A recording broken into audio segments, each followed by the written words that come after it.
This is Kelso Sturgeon. Welcome to another session of NFL football handicapping at my College of Advanced Sports Handicapping. Many things to cover today. Before we get to it, let's do a little business. Today releasing a 100-unit play in the NFL. Last Sunday got all the cash with my 200-unit NFL game of the year as the Buffalo Bills -4 crushed Washington 23-0. By the way, follow that right back on Monday night with a winning 25-unit side and total parlay. So today, a big 100-unit play in the NFL, a team that has a 90% chance to cover the number. You do not want to miss this game. Also, a reminder, college basketball begins tomorrow night. There's 3 games on the schedule tomorrow night, 91 games the first week of college basketball. On Friday night, I will be releasing my first 50-unit college basketball game of the season. Get on board. You get the entire season right through the NCAA championships for just $229, an early bird price, a bargain price. Others will pay $299 later in the season.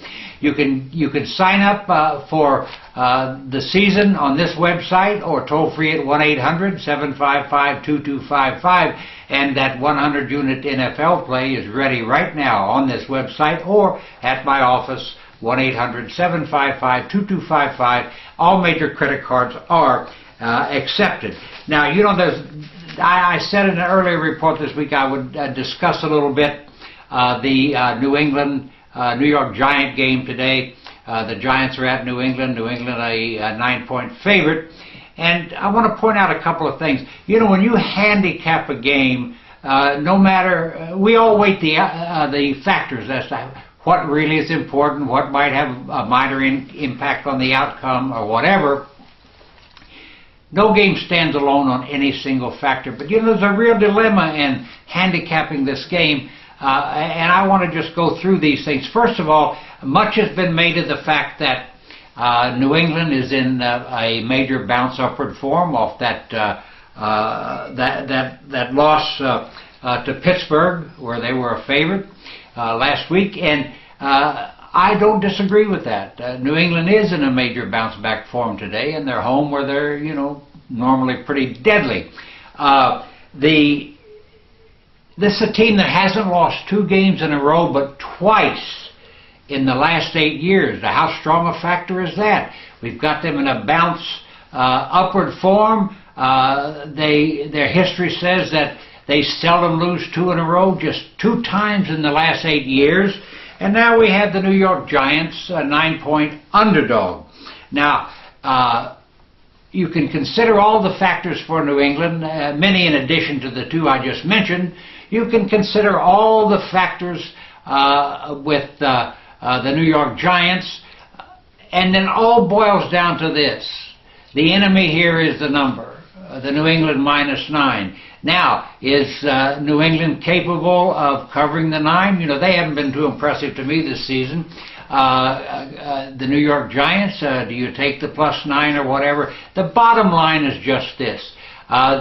There's always a challenge and a dilemma in handicapping. Nothing stands alone. There are many factors that go into deciding which side wins and covers, and this game is no different than all of them. So when you handicap, don't take one element and say, well, this determines the outcome, and then bet your money. The enemy is the number, and New England is a -9. You decide whether to lay it or to take it. Now, here's some handicapping thoughts on this week's NFL games.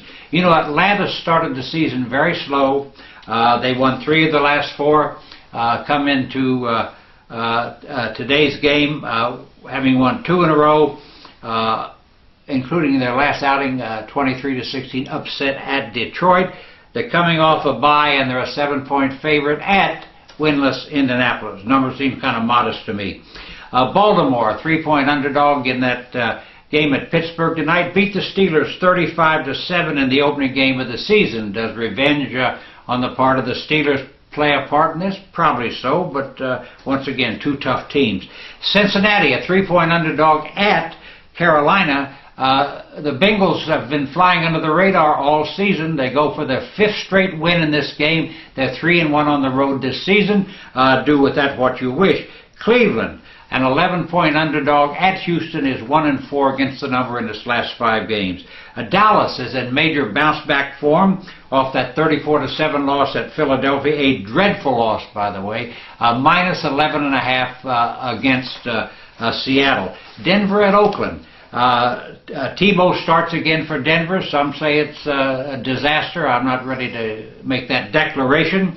The Raiders are 7.5-point favorites, and it's lost on no one that they beat Denver 23-20 in the opening game of the season for these two teams. Oakland is going to do exactly the same thing Detroit did last week against Tebow. They're going to try to put the heat on him. Tebow has to learn to stay in the pocket. If he does, Denver has a chance. Once again, you'll have to do the deciding there. Green Bay, 7-0 and the only undefeated team in the NFL. 5-point favorite at San Diego, which has lost its last 2 games, both on the road. They lost at the Jets 27-21, then last week at Kansas City 23-20 in a game they absolutely blew. San Diego always makes me nervous. We know that Green Bay will come to play, but 5 is a big number to lay on the road. Kansas City goes for its 5th straight win.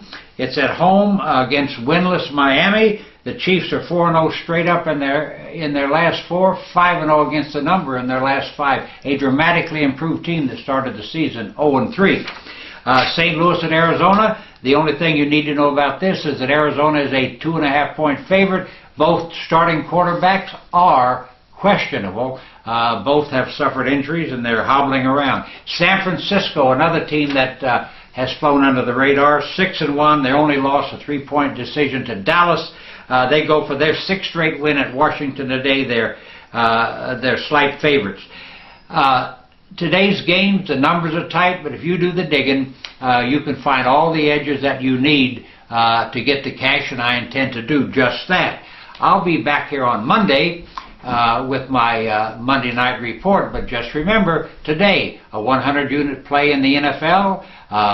College basketball starts on Monday night, and I'll be right back here on Monday morning to review the Chicago Bears at the Philadelphia game. Good luck to you today. Now let's go get the money.